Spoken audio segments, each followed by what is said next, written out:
ദൈവത്തിൽ നിന്ന് അകന്നു പോയതായ മനുഷ്യവർഗത്തെ ആരിലേക്ക് അടുപ്പിച്ചിട്ടില്ല? ദൈവത്തിന്റെ സാന്നിധ്യത്തിലേക്ക് മടക്കിക്കൊണ്ടുവന്നിട്ടില്ല.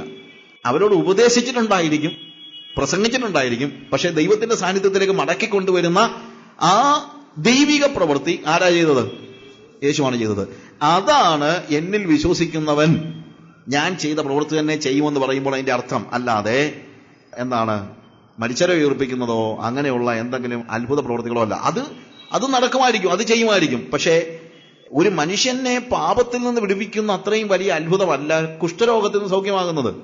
അത് ലോകത്തിലെ ഏറ്റവും വലിയ അത്ഭുതം എന്ന് പറയുന്നത് എന്താണ്? ഒരു പാപി മനസ്സാന്തരപ്പെടുന്നതാണ്, അല്ലാതെ വേറെ ഒന്നുമല്ല. ലോകത്തിലെ ഏറ്റവും വലിയ അത്ഭുതം കുഷ്ഠരോഗി സൗഖ്യമാകുന്നത്, ക്യാൻസർ സൗഖ്യമാകുന്നതോ എയ്ഡ്സ് സൗഖ്യമാകുന്നതോ അല്ല. അതൊക്കെ നോർമൽ തിങ്. പക്ഷേ ഒരു പാപി സൗഖ്യമാകുന്നതാണ് ശരിയായിട്ടുള്ള പ്രവൃത്തി. അപ്പോൾ നമുക്ക് കർത്താവിന്റെ പ്രവൃത്തി ചെയ്യണമെങ്കിൽ ഇന്ന് നമുക്ക് എന്താവശ്യമുണ്ട്? We need holy spirit. Holy spirit, ദൈവത്തിന്റെ പരിശുദ്ധാത്മാവിനെ നമുക്ക് ആവശ്യമുണ്ട്. നമ്മളവനെ ഏൽപ്പിച്ചു കൊടുക്കണം. ഏൽപ്പിച്ചു കൊടുക്കണം എന്നുള്ളത് വളരെ കറക്റ്റാണ്, അല്ലാതെ ഒരിക്കലും പറ്റത്തില്ല. അവനാണ് പ്രവർത്തിക്കുന്നത്. ശരിക്കും പ്രവൃത്തി അവന്റെയാണ്. ഇപ്പോഴത്തെ ഈ ക്രിക്കറ്റിൽ ആരാ പിള്ളേരെ ഏറ്റവും കൂടുതൽ റൺസ് എടുക്കുന്നത്? യുവരാജാണ്, അല്ലെങ്കിൽ ആരെങ്കിലും നിങ്ങളുടെ ധോണി, ഓരോ പല അഭിപ്രായമാണ്. അല്ലെങ്കിൽ പോട്ടെ, സച്ചിൻ, മാസ്റ്റർ ബ്ലാസ്റ്റർ സച്ചിൻ. അപ്പൊ സച്ചിൻ 200 റൺസ് എടുക്കുന്നത് കണ്ടപ്പോഴത്തേക്ക് എനിക്ക് തോന്നി, അതിന്റെ കാര്യം എന്നാണെന്നറിയാമോ?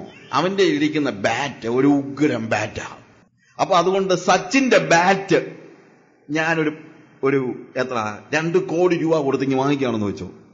എന്നിട്ട് നാളെ ഞാൻ ഇന്ത്യക്ക് വേണ്ടി ബാറ്റ് ചെയ്യാൻ പോയി സച്ചിന്റെ ബാറ്റ് കൊണ്ട് ബാറ്റ് ചെയ്ത് കഴിഞ്ഞാൽ എന്തോ ആയിരിക്കും സംഭവിക്കുന്നത്? ബാറ്റാണോ ഈ സ്കോർ ചെയ്യുന്നത്? അല്ല. ആരാ സ്കോർ ചെയ്യുന്നത്? സച്ചിന്. ഇതുപോലെ ഈൽഡ് ചെയ്യാന്ന് പറഞ്ഞു കഴിഞ്ഞാൽ നമ്മളൊരു ബാറ്റ് ആവുകയാണ്. ഞാൻ പറഞ്ഞ മനസ്സിലാക്കണം. പക്ഷെ ആരുടെ കയ്യിലാണ് ഇതിരിക്കേണ്ടത്? യേശുവിന്റെ കയ്യിലായിരിക്കണോ ഇരിക്കുന്നത്? യേശുവിന്റെ കയ്യിൽ. അതാണ് വസ്തുത. ഏൽപ്പിച്ചു കൊടുക്കുക എന്ന് പറഞ്ഞാൽ കറക്റ്റായിട്ടുള്ള അർത്ഥം എന്ന് പറയും. അപ്പൊ അങ്ങനെ ഏൽപ്പിച്ചു കൊടുത്തു കഴിഞ്ഞാൽ പരിശുദ്ധാത്മാവിന്റെ ശക്തിയിൽ അവൻ നമ്മളെ ഉപയോഗിക്കും. ബാറ്റ് ഇല്ലാതെ സച്ചിന് എന്ത് ചെയ്യാൻ പറ്റത്തില്ല? റൺസ് എടുക്കാൻ പറ്റത്തില്ല. സാധാരണ രീതി ഇങ്ങനൊരു കാര്യം പറയാറുണ്ട്, ദൈവത്തിന് കഴിയാത്തതൊന്നുമില്ല, പക്ഷെ അവൻ നമുക്ക് കഴിയാത്തത് ഒത്തിരി ഉണ്ട്, അല്ലേ? പക്ഷേ ദൈവത്തിന് കഴിയാത്തത് ഒന്നുമില്ല. പക്ഷെ ദൈവം ചെയ്യാത്തതുണ്ട്. God can but he will not without man. ദൈവത്തിന് കഴിയും, പക്ഷേ മനുഷ്യനെ കൂടാതെ അവൻ എന്ത് ചെയ്യത്തില്ല. ദൈവത്തെ കൂടാതെ മനുഷ്യനൊന്നും ചെയ്യാൻ കഴിയത്തില്ല, പക്ഷെ മനുഷ്യനെ കൂടാതെ ദൈവം ഒന്നും ചെയ്യത്തുമില്ല. ഞാൻ പറഞ്ഞതിന്റെ വ്യത്യാസം മനസ്സിലാക്കണം. അവിടെയാണ് ഒരു ബാറ്റ് ഒരു ക്രിക്കറ്റ് കളിക്കുന്ന ഒരാളുടെ കയ്യിൽ, അല്ലെങ്കിൽ ടെന്നീസ് കളിക്കുന്ന ഒരാളുടെ കയ്യിൽ എങ്ങനെ ഇരിക്കുന്നെന്ന് പറയുന്നത്. അതുപോലെ നമ്മൾ എന്ത് ചെയ്യണം? ഈൽഡ് ചെയ്യണം. ഈൽഡ് ചെയ്യുമ്പോൾ ദൈവത്തിന്റെ പരിശുദ്ധാത്മാവിന്റെ ശക്തിയിൽ നമുക്ക് എന്ത് ചെയ്യാൻ പറ്റും? ആത്മാക്കളെ നേടുവാനായിട്ട് കഴിയും. അവൻ ചെയ്യുന്ന പ്രവൃത്തി അതിലധികമായിട്ട് നമുക്ക് ചെയ്യാൻ കഴിയും എന്നാണ് നമുക്ക് മനസ്സിലാക്കാനായിട്ട് കഴിയുന്നത്. ഈ യോഹന്നാന്റെ സുവിശേഷം 14-ാം അധ്യായത്തിൽ ദൈവം ഓഫർ ചെയ്യുന്ന പല കാര്യങ്ങളുണ്ട്. 14-ാം അധ്യായത്തിന്റെ 27-ാം വാക്യത്തില് കർത്താവ് പറഞ്ഞു, സമാധാനം ഞാൻ നിങ്ങൾക്ക് തന്നേച്ചു പോകുന്നു, എന്റെ സമാധാനം ഞാൻ നിങ്ങൾക്ക് തരുന്നു, ലോകം തരുന്നത് പോലെ അല്ല ഞാൻ നിങ്ങൾക്ക് തരുന്നത്. He is offering, Jesus has promised 3 things to his disciples. First of all, his peace. അതിന്റെ 14-ാം അധ്യായത്തിന്റെ 16-ാം വാക്യത്തിൽ his spirit, അവന്റെ ആത്മാവിനെ അവൻ നമുക്ക് നൽകി. And also he has promised his name. എന്റെ നാമത്തിൽ നിങ്ങൾ ചെന്നോളാൻ. Name is authority. ഇൻഫാക്ട് ഇല്ലേ, അധികാരമാണ് പേരിൽ ചെല്ലുക എന്ന് പറഞ്ഞു കഴിഞ്ഞാൽ. ഞാനിപ്പോ മാത്യുവിനോട് പറയുകയാണ്, ഇന്നടത്ത് പോയി ഇന്ന സാധനം വാങ്ങിച്ചുകൊണ്ട് പോരെ എന്ന് പറഞ്ഞാൽ എന്നെ അറിയാൻ വയ്യാത്ത ആളാണെങ്കിൽ ഞാൻ ചെന്ന് എന്താ പറയുന്നത്? മാത്യു പറഞ്ഞു എന്ന് പറഞ്ഞല്ലേ പറയുന്നത്. What does it mean? I am going in his mind, I am going in his name. Okay, മാത്യുവിന്റെ പേരിൽ ഞാൻ ചെല്ലുന്നു. പേരിൽ ചെല്ലുമ്പോഴത്തേക്ക് എന്തുണ്ട്? അധികാരമുണ്ട്. സോ ഈ 14-ാം അധ്യായത്തിൽ he is giving his peace, his spirit and his name. പ്രാർത്ഥനയിൽ ഇതെല്ലാം ആവശ്യമാണ്. We need his peace, his spirit and his name. നമ്മൾ കുറെ കൂടെ മുന്നോട്ട് പോകണം എന്ന് ഞാൻ ചിന്തിക്കുന്നു. We need to pray for the holy spirit. അപ്പോൾ യോഹന്നാന്റെ സുവിശേഷം 14-ാം അധ്യായത്തിലെ ബാക്കിയുള്ള ഭാഗങ്ങൾ ഞാൻ അങ്ങനെ പെട്ടെന്ന് വിട്ടുകളയാണ്. 14-ാം അധ്യായത്തിലെ ഒരു പ്രധാനപ്പെട്ട കാര്യം, ഹോളി സ്പിരിറ്റ് നമുക്ക് ആവശ്യമായിരിക്കുന്നത് എന്തുകൊണ്ടാണ്? അവന് പിതാവിന്റെ പ്രവൃത്തി യേശു ചെയ്തതുപോലെ യേശുവിന്റെ പ്രവൃത്തി നമ്മൾ ചെയ്യണമെങ്കിൽ നമ്മിൽ ആര് വസിക്കണം? ഹോളി സ്പിരിറ്റ് വസിക്കണം. അവൻ നമ്മളിൽ വസിക്കണമെങ്കിൽ it is through the holy spirit. In fact അവിടുത്തെ ഹോളി സ്പിരിറ്റിനെ കുറിച്ചുള്ള സ്റ്റഡീസിനകത്ത് വരുന്ന ഒരു കാര്യമാണ്. അതുകൊണ്ട് ഞാൻ അത്രയും അങ്ങോട്ട് ഡിസ്ക്രൈബ് ചെയ്യുന്നില്ല. അവിടെ പറയുന്നത് കുറഞ്ഞവന് കഴിഞ്ഞിട്ട് നിങ്ങൾ എന്നെ കാണും, കുറഞ്ഞവന് കഴിഞ്ഞ് നിങ്ങൾ എന്നെ കാണത്തില്ല. ലോകം എന്നെ കാണത്തില്ല, പക്ഷെ നിങ്ങൾ എന്നെ കാണും. എങ്ങനെ കാണുന്നത്? It is through the holy spirit. That means the holy spirit is God himself or Jesus himself. There is no difference. അവിടെ ശരിക്കും ഇതിന്റെ ഓടിച്ചു പറഞ്ഞു പോയി കഴിഞ്ഞാൽ, ഒന്ന്, Jesus says holy spirit will come into you. നിങ്ങളിലേക്ക് പരിശുദ്ധാത്മാവ് വരും.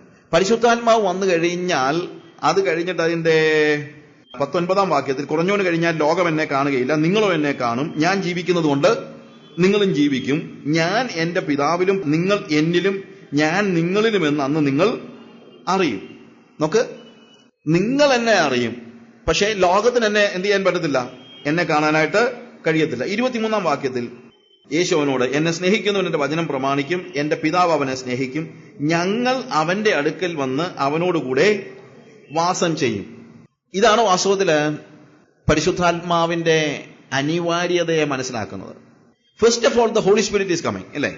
14-ാം അധ്യായത്തിൽ നമ്മൾ 15-ാമത്തെ വാക്യം വായിക്കുമ്പോഴത്തേക്ക് അവിടെ കാണുന്നത്, എന്നെ സ്നേഹിക്കുന്നവൻ എന്റെ കൽപ്പനകളെ കാത്തുകൊള്ളും, എന്നാൽ ഞാൻ പിതാവിനോട് ചോദിക്കും, അവൻ സത്യത്തിന്റെ ആത്മാവെന്ന മറ്റൊരു കാര്യസ്ഥനെ എന്നേക്ക് നിങ്ങളോടുകൂടെ ഇരിക്കേണ്ടതിന് നിങ്ങൾക്ക് അയച്ചു തരും. കുറച്ച് കഴിഞ്ഞിട്ട് പറയാണ്, ആത്മാവ് വരും, അത് കഴിഞ്ഞിട്ട് ഞാനും പിതാവും കൂടെ വന്ന് നിങ്ങളുടെ ഉള്ളിൽ വാസം ചെയ്യും. ഇപ്പൊ ആരൊക്കെ ഉണ്ട് നമ്മുടെ ഉള്ളിൽ?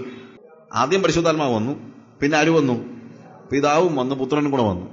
ഞാനിപ്പോ ഉദാഹരണമായിട്ട് പറയാണ്, ഒരു വീട് വാങ്ങിച്ചെന്ന് വെച്ചോ, ഒത്തിരി നാൾ ഉപയോഗിക്കാതെ കിടന്നൊരു വീടാണ്, അല്ലെങ്കിൽ വേറെ ആരെങ്കിലുമൊക്കെ ഉപയോഗിച്ച വീടാണ്.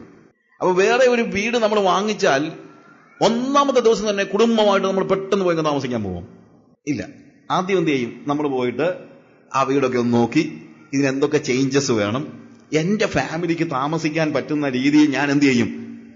ആ വീടിനെ ഒന്ന് മാറ്റി മറിച്ച് ഒന്ന് ഒരുക്കി പെയിന്റ് ചെയ്ത് നീറ്റാക്കി, അതായത് എന്റെ ഫാമിലിയെ കൊണ്ടുവരുമ്പോ എന്ത് വേണം? സന്തോഷത്തോടെ വന്ന് കയറി വന്ന് താമസിക്കണം. ഇതുപോലൊക്കെ തന്നെയാ വാസ്തവത്തിൽ ഇവിടെ കർത്താവ് പറയുന്നതെന്ന് ചോദിച്ചു കഴിഞ്ഞാല്, നിങ്ങളുടെ അടുത്തേക്ക് ആദ്യം ആര് വരും? പരിശുദ്ധാത്മാവ് വരും. പരിശുദ്ധാത്മാവ് വന്നിട്ട് പരിശുദ്ധാത്മാവിന് തന്നെ താമസിക്കാൻ വേണ്ടിയല്ല, ആരൊക്കെ കൂടെ താമസിക്കണം? പിതാവിനും പുത്രനും താമസിക്കണം. പക്ഷെ പരിശുദ്ധാത്മാവ് വന്നിട്ട് എന്തോ ചെയ്യുമെന്നാ പറയുന്നത്? ഒന്ന് നീറ്റാക്കിയിടും, അല്ലേ?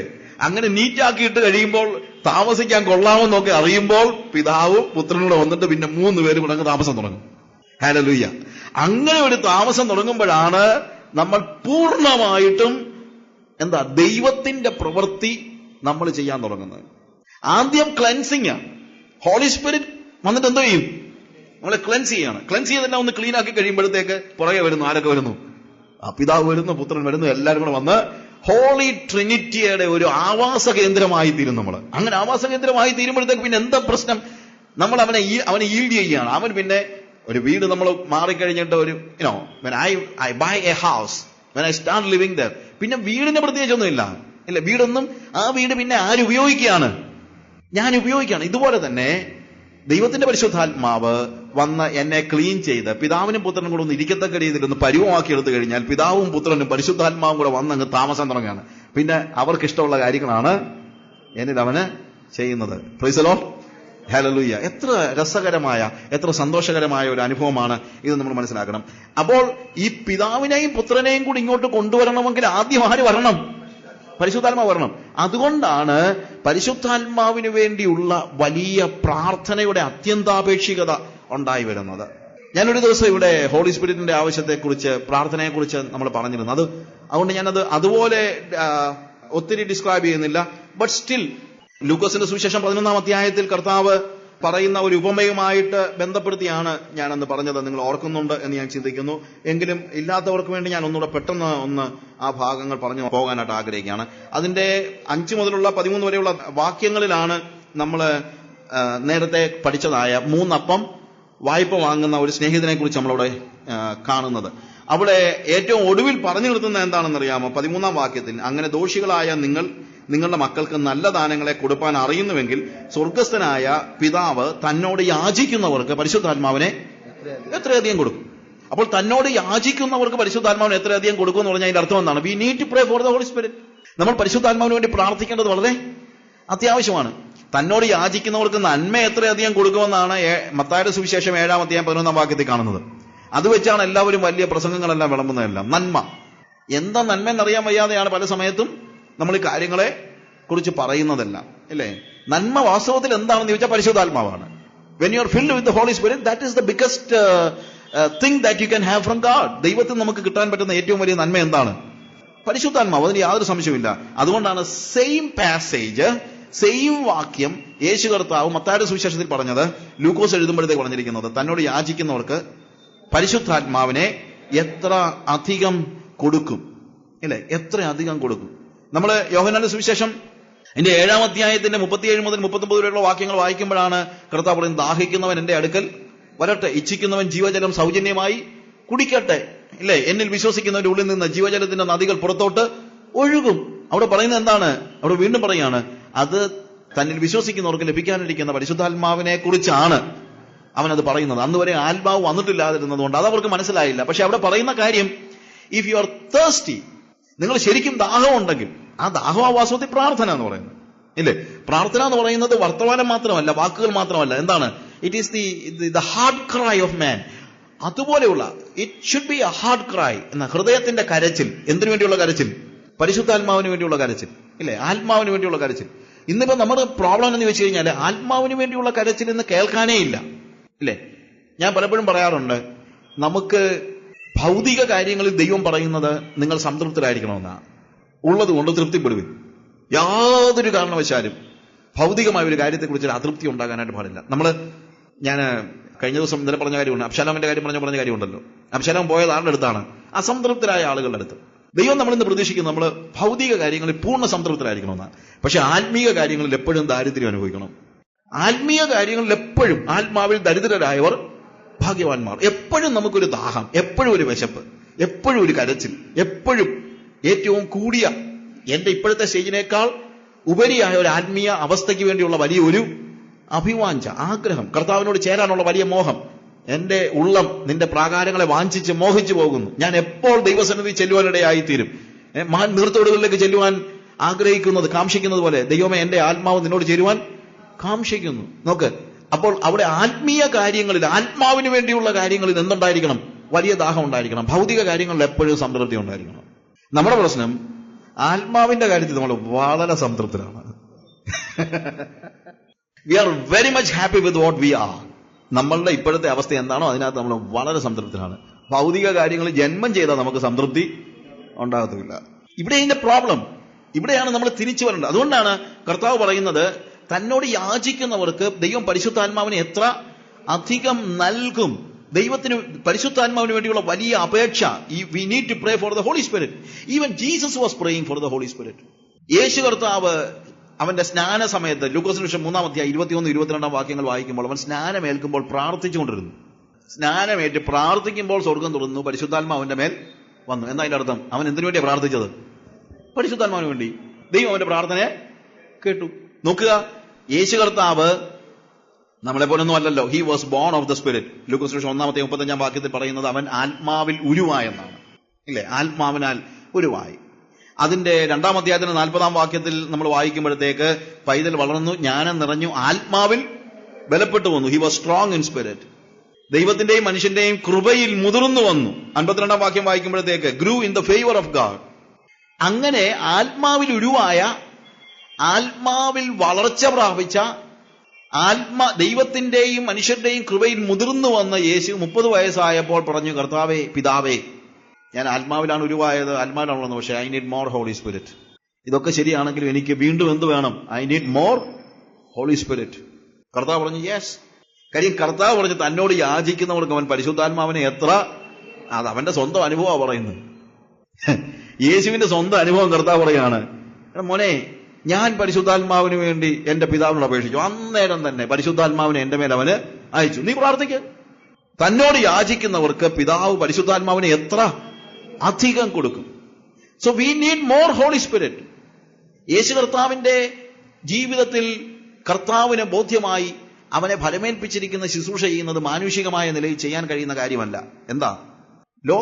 മനുഷ്യവർഗത്തിന്റെ മുഴുവൻ പാപഭാരങ്ങളും ഏറ്റെടുത്ത് അതിനെ ചുമന്നൊഴിക്കുന്ന ആ വലിയ ദൈവിക പദ്ധതി നിർവഹിക്കാൻ ആത്മാവിന്റെ കൂട്ട് ആവശ്യമാണെന്ന്.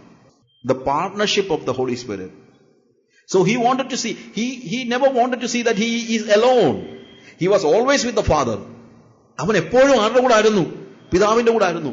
പക്ഷെ പിതാവിനോടുകൂടെ ആയിരിക്കുമ്പോൾ തന്നെ അവൻ പറയാണ്, I want to see that I am a partner with the Holy Spirit. Lord or Father, you send your spirit upon me. അവൻ പ്രാർത്ഥിച്ചുകൊണ്ടിരുന്നു, നിന്റെ ആത്മാവിനെ എന്റെ മേൽ വീണ്ടും അയക്കുക. ആത്മാവിൽ ഉരുവായവനും ആത്മാവിൽ ബലപ്പെട്ടവനും ദൈവത്തിന്റെ മനുഷ്യരുടെ കൃപയിൽ മുതിർന്നു വന്നവനും ആയിരുന്നിട്ടും അവൻ വീണ്ടും പ്രാർത്ഥിക്കണം, നിന്റെ ആത്മാവിനെ എന്റെ മേൽ വീണ്ടും അയക്കണമേ.